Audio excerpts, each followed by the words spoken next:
So then the next day or the day after, the governor comes. So he's still, I'm literally, like he said, carrying him. Just, you would put right under his, it was wonderful. Prabhupada was light.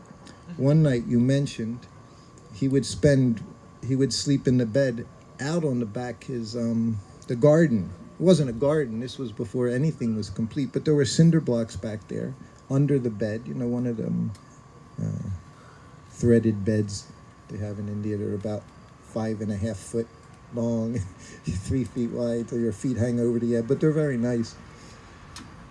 So he had that there, and the mosquito net hanging down from the poles, and the mosquito net went all the way down to the bricks.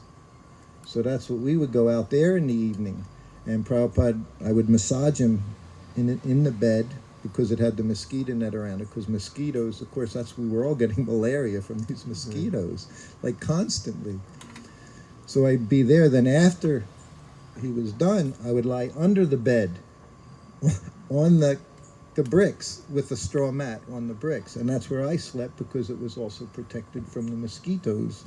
And you were right there for Prabhupada, because if he needed anything, as he said, you had to be right there. So one night, maybe 1 o'clock in the morning or something, and I hear a sound. And Prabhupada was lying right next to me on the ground, on the bricks. So of course, I literally had to roll out from under the bed, and I picked him up I placed him, and I said, Prabhupada, what happened? And he said, I had to pass.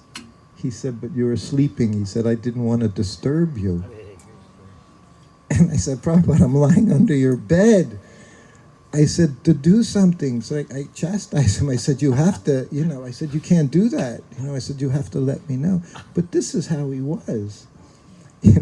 Even you're flying all over the world. They're spending thousands of dollars for you to do this service for Prabhupada every year. But you're sleeping. That's what you're sleeping. So then, of course, I got him up. He said, I thought I had the strength on my own. He said, but I realized I don't have it. So then I picked him up and brought him in, went back. So then the next day, the governor's coming. And Prabhupada had fever, if we were, we would say where you get delirious, like his fever was very, very high. Probably was malaria also, among other things, although no one ever mentioned the word at the time.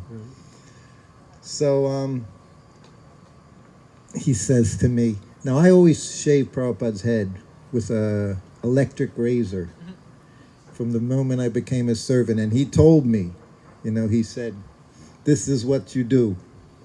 He said, you turn it on, you go zzz, you stop at the Sika, you turn it off. You go back to the front, zzz, zzz, and you turn it off when you hit the Sika, and go back.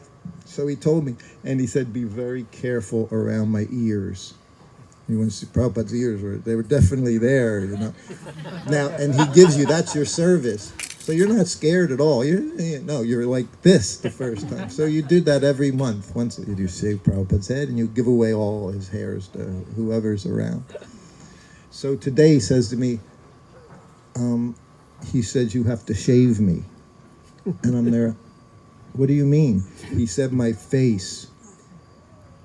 I had to shave Prabhupada's face. Do you ever see so many waves on a face as Prabhupada's? So, and he's just sitting there, sick, and you're pushing and pulling, and I shaved his face because he wanted to look, proper.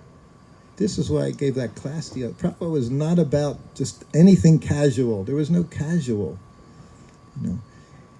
You got to figure, whatever we do, that's pretty much how we pursue everything, So Prabhupada was not casual about Krishna consciousness. So he's not a casual person, So I shave him, then cleans up and all. And then he had me put on tilak. So then I left the room. I come back 5 minutes later. He said, okay, we're ready to go. He said, do I have tilak on? And I said, yes, Prabhupada. And when he said that was like, my heart just fell. I thought he wasn't aware of it. And so then we bring him out there, of course, carry him out, sit him down, and boom, Prabhupada delivers just a classic Prabhupada talk for about 15 minutes, the importance of this temple for UP and Vrindavan, and just went on and on and on. Like, he was fine. And he was fine. And then he finished and picked him back up, brought him in for another week like that. Then as he was healing, he would sit under that tamal tree every night and class. He would listen to his disciples give class. And that was another. Anyway, it was quite... So Kaladri we were there together for that experience, sharing illnesses and services and everything else that we got the opportunity to do by Prabhupada's mercy. So anyway,